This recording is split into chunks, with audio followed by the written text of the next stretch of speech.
All right, guys, time to move on to the boardroom because it's time for the Disgusting Brothers to come back in. Like I said, like I said last week, we couldn't get Tom and Greg. We did get Tom and Jer. It's like the Wish version, I suppose. And joining me, not you. You've got the right name. I'm letting the side down here. But That's joining okay. me now to I assume you're doing a discuss. Tom and Jerry podcast next anyway, no? Yeah, well, we're gonna do a deep dive back into the old cartoons. Um, but joining me now in the boardroom to discuss the latest episode of Succession. This week, you were dressed, suited up last week suitably for the first episode. It seems like you're going for a bit of for anyone watching on YouTube or anything, going for a bit of I don't know, Kendall vibe, smart casual, but also respect me. I'm a CEO. I could be Yeah, Zuckerberg it's type like deal. rich guy dressed like a poor guy. Yeah, yeah, That's what yeah. they do. It's just like let's wear normal clothes, and then you're like, that's like worth $700,000. Oh, cool.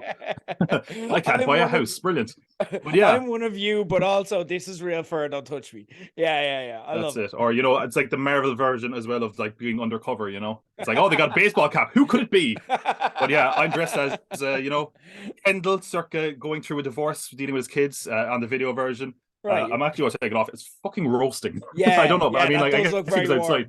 warm. But I'm not wearing pants though. So Okay, or am well, I? Or am I? let's leave it to the Oh. imagination. There you Well, go. wait. Wait. Well, this is for the benefit of those watching the video version. They will know forever. Am I wearing pants? Ready? Oh, that I didn't expect that. There you go. Oh, Interesting. whoa, So whoa, whoa! Well, you better check out page 180 on YouTube if you want to know if Tom is wearing pants. you'll only know via the It's like YouTube. a weekly thing now. Anyway, guys, There on got, this there's going to be largely one fucked up week where you have to pixelate. yeah.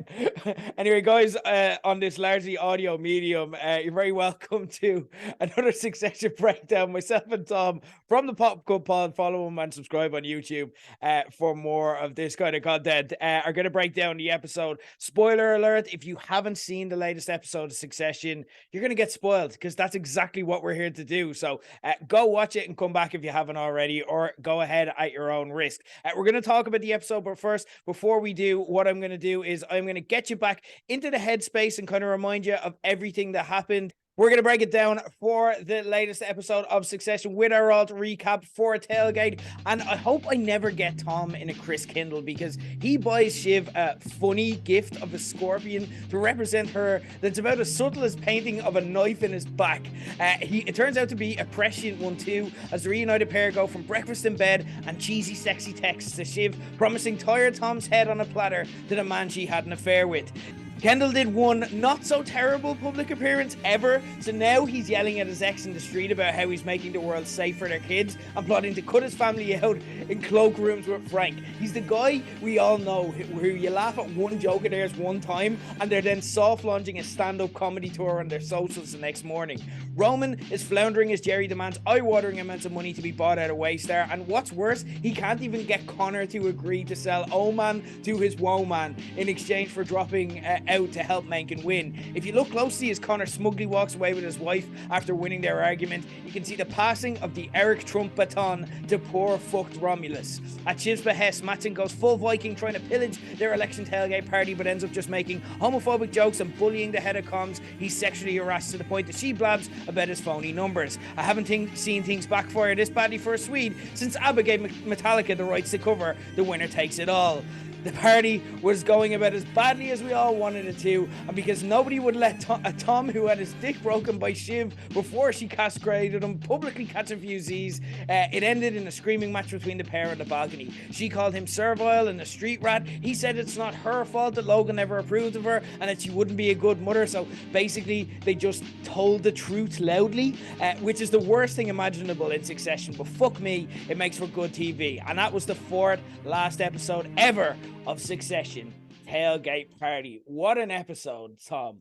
But as we get Absolutely. into our recap, we'll get into the details as we go on, but I want to know your overall thoughts on this episode and where does it stand kind of in the pantheon of great Succession episodes? I thought it was a very interesting episode in that it kind of was like a bottle episode. It was very more contained, and I think it was really. It's kind of strange to call it the calm before the storm because of that, especially that balcony scene, which we'll get to. Yeah. But it did feel like this was the episode where everyone kind of started to sharpen their knives.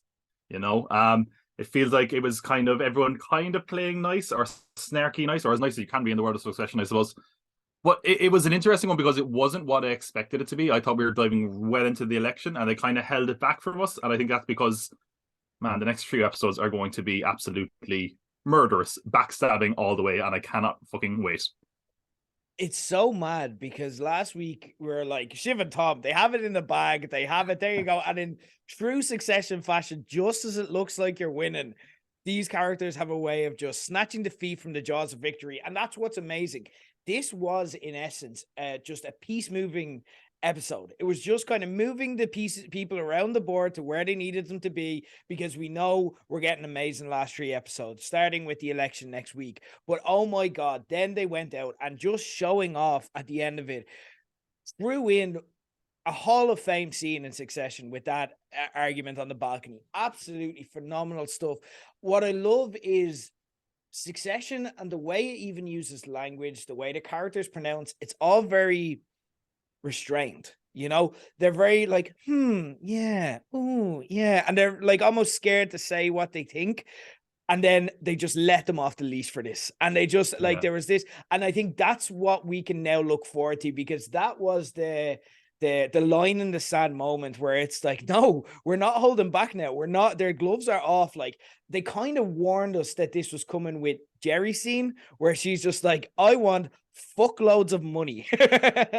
And just saying the quiet part loud, which you never get in Succession, unless Logan is just absolutely berating people. But even then, it's so ridiculous and cartoonish that we could never take it fully seriously.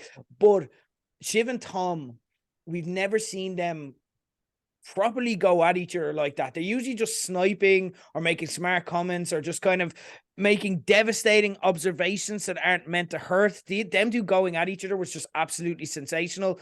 And again, just bodes well for the show coming. And when you think about it, all of that is wrapped up in what's essentially a B episode for Succession, where not much plot points removed. That's pretty fucking incredible. And that is a huge achievement for, this isn't even them at their best, but oh my God, look what they can still do. Phenomenal flex by the writers. I loved this episode. I want to talk first though about, where are your power rankings? Where is kind of who's moved up, who's moved down? Like I said, this time last week, we're like, Tom and Shiv, they have it, they've got it. And now that's destroyed. That's completely up in the air. There are things said that can never be taken back and never be unheard. So how is that sitting now? I mean, God, nearly everyone fell this week, didn't they? It was like no one looked good here. I mean, first of all, Jerry, I'd say, is probably the person who did the best, in that she was like, I can just get out of this, I guess. Just give me money to go away. And, we'll see if that actually is how it plays out. But I think she was someone who at least showed some composure. Aside from that, I think Connor went up slightly, only that he's seemingly the only person in the world of Succession that has a somewhat healthy relationship. Yep. Like, it was actually like, oh, that's nice, Kendall, I mean, was maybe a neutral, only because he called out homophobia, which was like, hey, good on you, dude. that was the only positive for him. Everyone else, I mean, Shiv fucking freefalled this week. Everyone else, in my opinion, just kind of dropped. I mean, talking about that balcony scene, like, you say it, like, the writing on this is always so sharp, and it has that thing where, like, it's so well written that it's like, people don't always talk that way. People don't always have that fancy quip, that great line that they always have in these, and that's why it's such a quotable show. But like, the one moment after that big blowout argument where he just says, I think you're maybe someone who was not very good at being a mother, and she just stands there and just kind of goes, she has nothing. She's just like, that's not a very nice thing to say. And you're like, whoa, that's how deep that cut. She doesn't have a response. And of course, it's all tied up with that, the old labored story of the scorpion and the frog. And we're like, well, that's probably not a great gift, Tom. Yeah, I think we see what you're saying. We're seeing that you're probably the frog. And, that's kind of the question of going into this now. At the end of the episode, we see after that big fight that they're both struggling to sleep. And, Siobhan can't seemingly not help but hurt people around her. And in doing that, if we're going full Scorpion and the Frog, which I've heard many people say is an example of like terrible screenwriting, that they include that because it's so everyone knows it now. In case you don't know, God, I can't believe I'm going to explain this. The story is that a scorpion has to get across the river, and there's a frog going across the river, and the scorpion says to the frog, "Leave me on your back and lead me across the river." And the frog says, "You can't do that. You're going to sting me." And he goes, "No, I promise I won't. I need to get across the river. If I sting you, I'm going to die as well." Halfway across the river, scorpion stings frog, and the frog's like, "What do you do that for?" And the scorpion is like, I'm Scorpion because it's in his nature. That's Shiv's nature. And the question now is that if she has hurt Tom, has she doomed herself in doing so? Tom knows where a lot of bodies are buried. Is he like going to go full scorched earth? Is that what we're getting at the end of the episode, where he's just like, oh, I'm going to fuck everything up. I'm going to fuck everything up, you know? But yeah, aside from that, power rankings wise, not a great week for a lot of people. I don't think anyone came out the better for this. There was a lot of L's being taken. And what I'm loving about Succession and where it's pointing towards is you kind of get the vibe. And if you exit, like if you're ever in, I don't know, if people have been in like toxic workplaces or something like that, or situations in their lives where it just didn't work, and you spend so much time and energy, professional wrestling, for anyone who knows me from that as well, like that's very similar, where you're like, you're spending all this time and energy trying to get the approval of the boss and trying to get ahead of people and this and that and the other. And then you just kind of get out of it and you just kind of go, whew, I actually don't need to worry about any of that. Like, I don't need to kind of think about, and I'm actually so much better for that. And what we're seeing is the characters, and you talked about it there, that realize that, and that are coming to that moment of realization where they're just like, you know what, I can just say fuck this and cash out at my peak and just actually look for what actually matters in life. And that's not trying to win this endless game of tic-tac-toe, because that's all that this is. It's just 1 week this person's winning, 1 week this person's winning, 1 week this person's winning, and at the end of it they're all eroding their souls essentially. And the people who realize it. So big week for Jerry, I agree. Just rejecting the game and looking at the options she has. If she just decides, I don't need to eat shit. These are little shits. These are bastards. Like, and I don't need to eat their shit. In a similar vein, I agree. It's been a huge season for Connor in terms of that self-realization and the decisions to respect himself. Like, he's going out essentially with a former call girl who is still essentially like, he literally asked her a few episodes ago, he's like, are you using me for the money? And she didn't say no. But that also is probably the healthiest example of a relationship we have in this show. And there's a self-acceptance to that, and a reality that this is my life, this is what makes me happy, whatever people think, I don't care. And he almost looks like a winner compared to these people. On a fictitious level, you do have like Kendall is technically winning this race to the bottom of the ocean. Because he started to make his momentum real. He's becoming a killer in the way Logan said he never could. You can see him like going, I cut the family out. He is behaving very Loganish, but there was a very good quote from Nate in this episode where he's like, Ken, you're not Logan, and that's a good thing. And he doesn't realize that, and he can't see it despite the damage that Logan inflicted him. You know, you have Greg as well, is somehow still there. He's somehow managing to cling on by building bridges with Mattson. Like, he is just like, people are blatantly going, you're a fucking leech, you're a hanger on. But then 5 minutes later, he's having a point with them, and it's like he's just that good at it. So I don't know. Maybe I was going to say, did Greg go up or down for you this week? I think he went up, because for me, I was really unsure.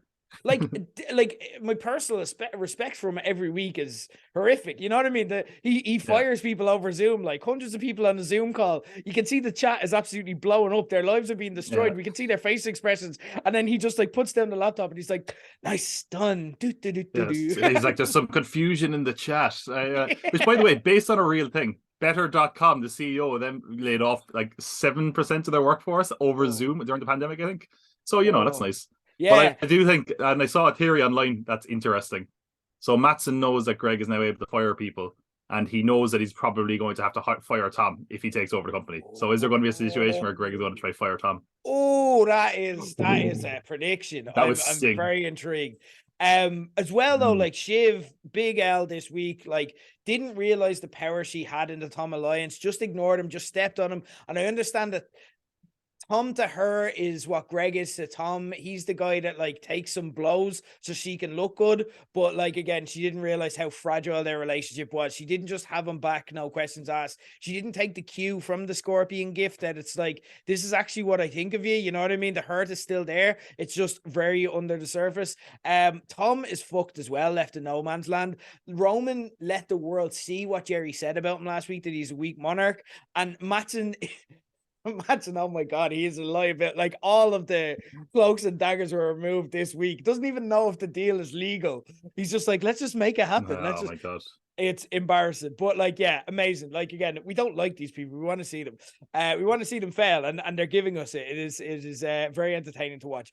Between this episode and last season's episode, which it kind of reminded me of a bit, where they picked the next president, not in terms of necessarily tone, but more so just in terms of them getting into the political side, which we don't get to see them do much, and it's fascinating when they do.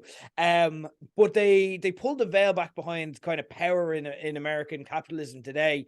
And this episode allowed us to kind of see what that looked like.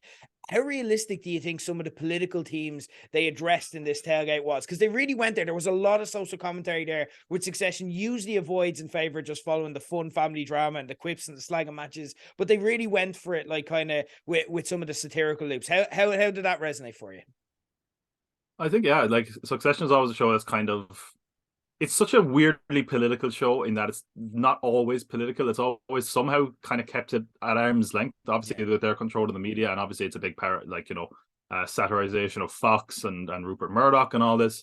But it's a show where it kind of feels like all of their political beliefs and a lot of their moral beliefs in general are very flexible depending on the situation. And I kind of found it interesting because there's a moment in this that really made you go like, ugh, where he's like talking to Nate, and he kind of is like, hey, if you do this, we'll take it easy on your guy if he wins. And I'm like, God, that's slimy and it feels so real.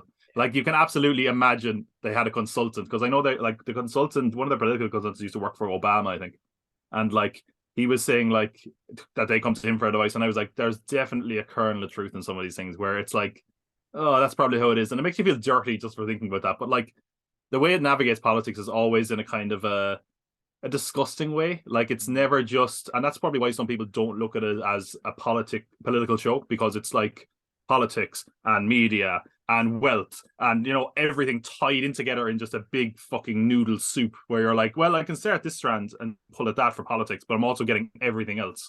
And when it really dives into politics here, we kind of see how corrupt politics is as well. I mean, like, it's focusing on how bad the media is. Politics is pretty dirty as well, because it feels very real. Yeah. This, like, again, and for me, this is what I love about this, because they only get into this every now and then, but when you compare this to the likes of, say, even the West Wing and stuff, it runs rings around that guy. And again, no hate for the West Wing here, you know what I mean? I'm not criticizing it, but it runs rings around it in terms of credibility and how things really are. The West Wing is very, like, it wears its heart on its sleeve, as in, this is what I'd like things to be like. Whereas this is like, no, this is what things actually are like. And it's one of the most credible depictions of American politics that I've seen. Like, I love how, when we spoke last week, you brought up the Variety article on the Murdochs, where, like, again, it kind of revealed that they pay, like, they give people NDAs where they can't talk to the Succession writers because of how, like, salient a lot of the stuff they get. And this is a perfect example of that, because they really get into how complicit, say, a Fox News is in kind of peddling what it knows to be bullshit for profit. Like, in that piece, you had kind of discussion around the Trump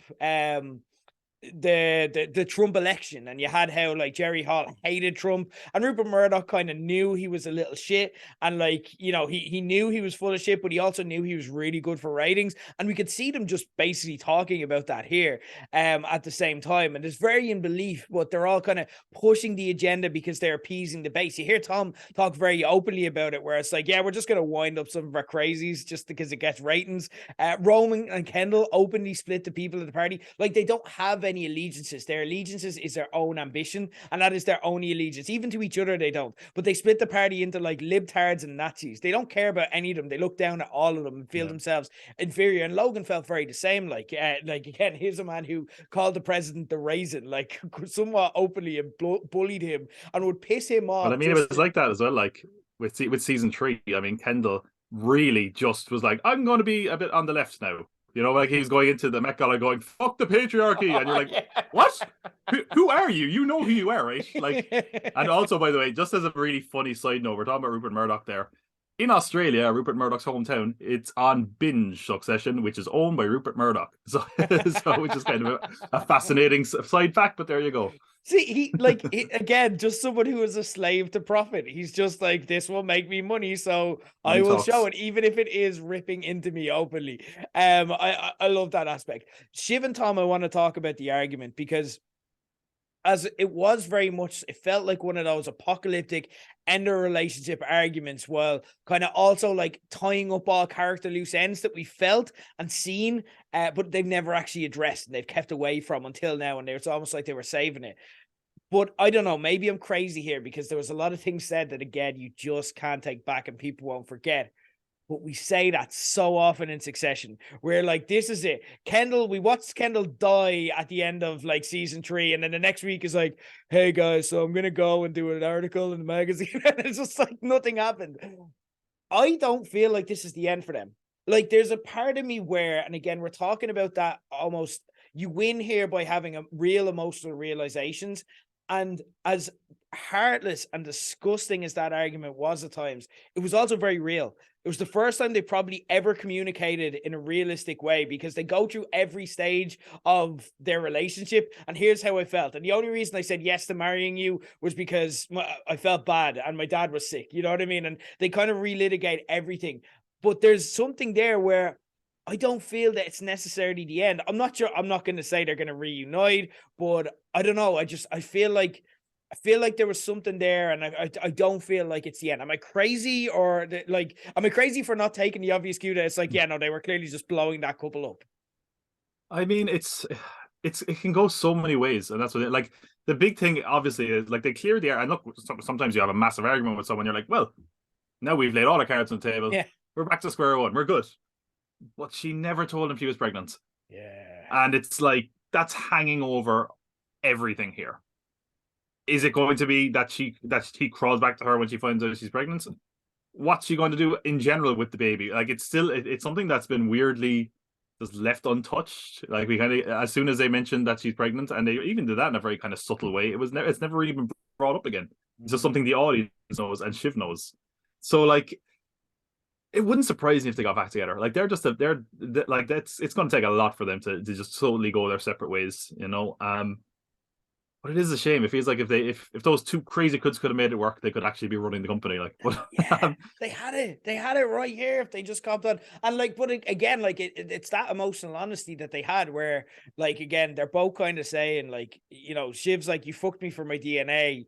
And Tom's like, you know, you fucked me because you just needed someone to help. And it's like, yeah, that's it. It's like, yeah, that's why you're together. Like, and if you can just actually accept that and just go, yeah, do you know what? It's like, it reminds me almost of the White Lotus. There was and again, very different, but there was kind of a realization in one couple in the most recent series. I won't get too spoilery, but by being dishonest to each other was the only way that they could actually have a healthy and happy relationship together. You know what I mean? It was that foundation of lies and the need to kind of betray each other that actually strengthened their relationship and reinforced their relationship in ways that the emotional honesty that the two of them had just couldn't. You know what I mean? It actually, that made them weaker and that made them fray.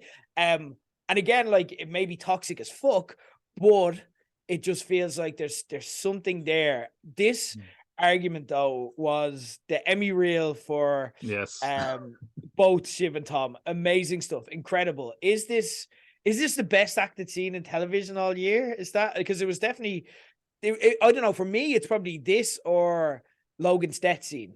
But it's definitely Succession is like they are killing the acting, or they are like absolutely destroying it in the acting awards. They are nailing it. Yeah, I mean, I'm trying to think of like another show this year that's like hit that mark for acting. Like, and it's tough because it's like, you're like, it's the best acted scene maybe this so far this year in television, and then you're also like, but also there was another scene, and you're like, oh, that was also Succession.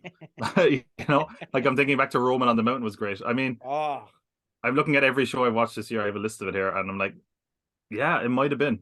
Yeah, I think that was certainly one of my favorite ones. I mean, like, it was that thing where, like, you know, where there's an argument and it kind of feels like you're meant to take sides, but you're like, they're both kind of right. Yeah. They're both calling each other out, and they're both equally shitty, and they're both right. They're both horrible people. I don't know who to root for here. I mean, you only see it's a weird scene. It kind of reminded me of, and it's kind of like, and it's totally a separate show. It's totally a different tone. But like in Breaking Bad, there's that moment where Walt's in the crawl space, and he just freaks out and goes full crazy. And I feel like that's what we're seeing with Tom. I kind of feel Tom is going to go bad, like real bad. I think Tom is going to try to take it all down, because if he does that, if he takes down all the siblings, he could be the person that's on top of the mountain. And I think Shiv is really the only one who would be stable enough to run the company. Like, I don't think people really believe in Kendall as a leader, to be honest. Kendall's very obsessed with his legacy, but I don't think, I think he just wants to buy Gomo and then be like, peace, that's me, I did that. You know, I think he just wants his name in the history books next to his dad. Like, yeah, I let's talk about that. Let's talk about kind of Kendall, because again, now his headspace has moved towards going reverse Viking, pushing the family and matching out. And now kind of that's where we're at. And Kendall this week reminded me of, I once knew a guy who he'd do something once and then he'd be like, now I'm going to be a millionaire because I achieved this one thing. You know what I mean? It's something that like anyone could do or whatever. And like, he had to make it his entire life. And just, and to be honest, it was because they probably just didn't have any life or didn't have any plan outside of like, I've done this one thing that many other people have done. It's like, what if I fly a plane but backwards? And it's just like, that's not a business. That's not a kind of that's what Kendall is reminding me of here. You know what I mean? Again, it's something who like there's no coherent plan or basis for anything that he's saying. He's like, I want to, you know, keep control of the company. I want to still buy Pierce, and now I want to buy Gojo. And like, there's no way that all of that happens. Like, you don't have the money to buy all of those things. Like, you need to sell something to make money. It's not coherent in any way. It just comes across as like Kendall in full addict mode, proud of himself because he did one thing half bad, and he's just gone straight into Messiah, I'm here saving the world, like shouting at his ex on the street, going, I'm protecting the world to make it a better place for our kids across 6 continents. It is impossible to deny his momentum because there's a vacuum of power with Logan's passing. But anytime we've seen Kendall try to make his bullshit real, he usually ends up just reverting to his inner child and like crying in a blankie. Like, that's what we know happens at the end of this manic phase for Kendall. But I don't know. We're near the end. Like, maybe it'll turn out differently this time. Have you got any kind of theories on where we're going? If the reverse Viking is going to work, or what are you feeling after this episode in terms of like theories? Any kind of conspiracies or anything like that afoot? oh, I don't know if you want to ask me conspiracy theories, because I got a whopper of one here. Okay. But first of all, I think I agree with what you said about the start about Kendall. Like, I think he's very much, it feels like he's playing a role. It doesn't feel genuine. It feels like he's just trying to be his dad. Yeah. Like, absolutely. And he gets called out on it multiple times, and it feels like he's just like, is this business? You know, he's like, is this business? I'll make a deal with Frank. Come here, you and me. We're going to take this whole company. And I could imagine like the next scene would be him going into the next room and being like, Carol, you and me, buddy. You know, like he will just it feels like he's a rat just looking for something to float on. You know, but man, if we want to go full conspiracy theory, right? Oh man, Jer, follow me onto the grassy knoll here. Okay, we got some stuff here. Okay, so this is like I learned something earlier that blew my mind, and then I went full nutcase on it. This is kind of leading into the finale. I don't know if you know this. Maybe this is common information, but I had no idea about this. Did you know that every finale title from Succession comes from the same poem? No, I didn't. Every title from the finale of Succession comes from a poem called Dream Song 29 by John Berryman. Now, don't worry, this is going to become Tom's Poetry Corner. I'm not going to read it out. It's a 15-line poem. Find it online. It's called Dream Song 29. Okay. But the titles for them are Nobody Is Ever Missing, This Is Not for Tears, All the Bells Say, and the finale one, which is now going to be an hour and a half, is called With Open Eyes. And they all come from that poem. That poem is about basically a death. Now, in this case, it's imagined. It's about someone feeling guilt from death. Okay? This character called Henry in the case of the poem. I studied English. I don't want to brag, but I've read the poem. So every of those finales in some way involves the death of your man, is it Andrew Dodd or Anthony Dodd? I can't remember. The kid, the waiter, basically. The first episode is obviously him. The first finale is obviously him killing the child. The second, he's not a child, but you know, for dramatic effect, we're going to call him a child. Yeah.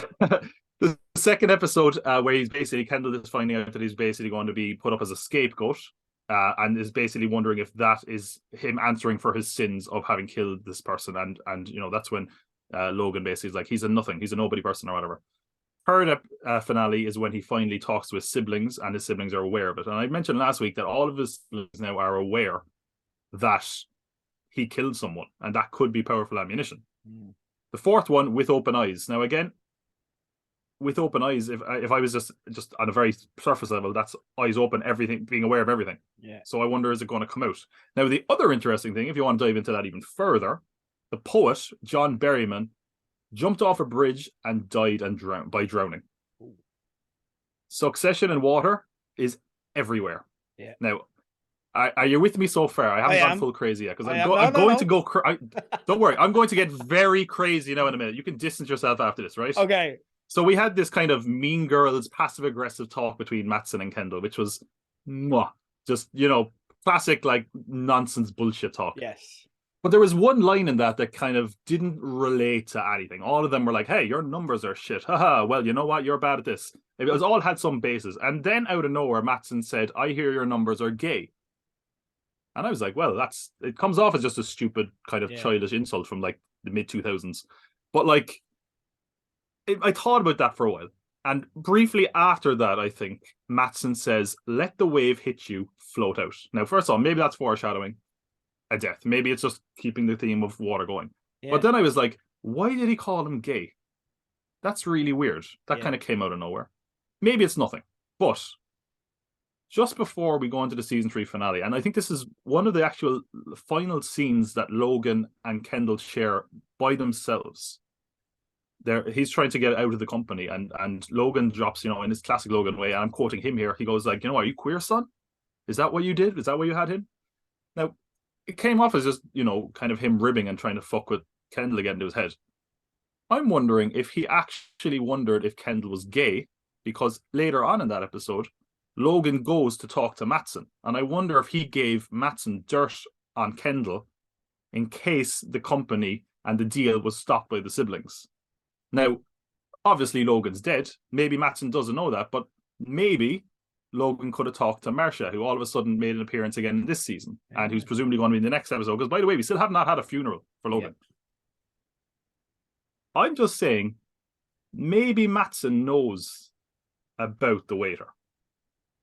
Ooh. And maybe I'm digging too deep, but I also think, remember, Kendall and Roman dug up dirt on Mattson.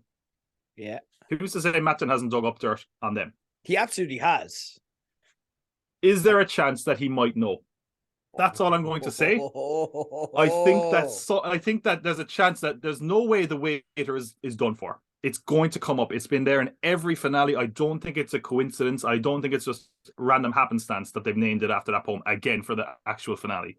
I think something's going to happen with the waiter. Oh, that's all I'm saying. Colin knows. Tinfoil hat off again, but Colin knows, Marcia knows. It's out there. Like, it's not unknown. It's not. It's out there. There's enough people know that it could become a thing. I mean, I think the only person that does Connor know. Connor probably doesn't know. No, Connor doesn't. It's the Connor's blissfully ignorant, like he always is. Which we love Connor. Speaking of our favorite show, Entourage, Connor is the turtle we both love. It's like, what's he going to do this thing? Is he going to find a weed company? Oh, is he going to sit next to Jamie Lynn Sigler on a plane? Like, we love Connor and we love Succession and we love Entourage. These are the things we love in life. Me and Jared, both of us. That's us. Yeah. Absolutely. Yeah, all definitely. The things we love. That's it. It's how we bond. It's how we really bonded. I think is our love of Entourage. Is really something like that. To an extra degree. You know what else I love? I love a quote, and I do love that theory though. I'm very intrigued, and I think you might be onto something there. Even if it's not exactly verbatim, like there's a lot point in there. So I love it. I love a quote too. So yeah, I'm wondering kind of what are your quotes in the episode? What were your favorites? There was a lot of good quotes, but for me, I'm a conhead. I have my favorite quote in the whole episode, whereas he's looking for an ambassadorship, and he's like, Connor, they're not going to give you anywhere nukes, and he goes, and I just love because out of context, it's so weird, but it's so on point for Succession. He goes, well, that's insulting. I don't want to go anywhere that doesn't have nukes. I don't think I want to go anywhere that doesn't have nukes. I'm like, that's amazing. I just love that line out of and again, Alan Ruck is so good at just those his delivery of that line. And my second favorite line is also from him, where he just goes, I have to go talk to my woman about man. And you're like, oh, we all know that guy who makes that joke. You're like, oh man. Oh. what made it? That was actually the nukes line was also my favorite quote in the episode. But what I loved about and Alan Rook is just absolutely killing it this season. He always has. Like, I've been the biggest con head ever since, Matt was a man and now he is dead. He leaves a family and they are sad. Yeah. I was like, waiting for him to give the eulogy for Logan. I was like, come on, dust off the speech. I'm like, please do it, please. Yeah, I love it. You are my dad and you are dead. And I am Con and I am here. Amazing. I love, this is also a good episode for Matson quotes. Like, I loved how, again, he's such a fucking child, like trying to alpha dog everyone in the room. Like, again, just, you know that he's trying to like sneakily bang Shiv, like just to show that he can. He doesn't even care that much, but he just wants to kind of do a power move on Tom and the kids as well. And again, like just that move where he's talking to Shiv and he's like, or he's talking to Tom and Shiv comes over and he's like, I'm about to take a shit in your husband's mouth and I'm pretty sure he's going to tell me it tastes like Coco Van. I'm like, you absolute dickhead. But also, he couldn't do or say anything. And you can just, again, when we look at where the episode went, that's what's kind of just winding, tired Tom up when he's like, I'm so tired and I just want these people out of my house. It's actually so sad. But my favorite one was where Shiv is basically like, don't say anything crazy. And he's like, what? Don't scream people are data and stick my dick in the guac. That was like that. There's lines like that where you're like, it's yeah, this guy definitely wrote Peep Show. It's like, that's like, you could imagine like them saying something like that. But yeah, there's another line as well that I was like, and it's also on the note of Matson and Tom, that really awkward exchange where he just kind of goes like, and I don't know how self-aware he was. He's like, I'm not kissing your ass. You're too smart for that. And it just kind of awkwardly hangs there. You're like, oh, amazing.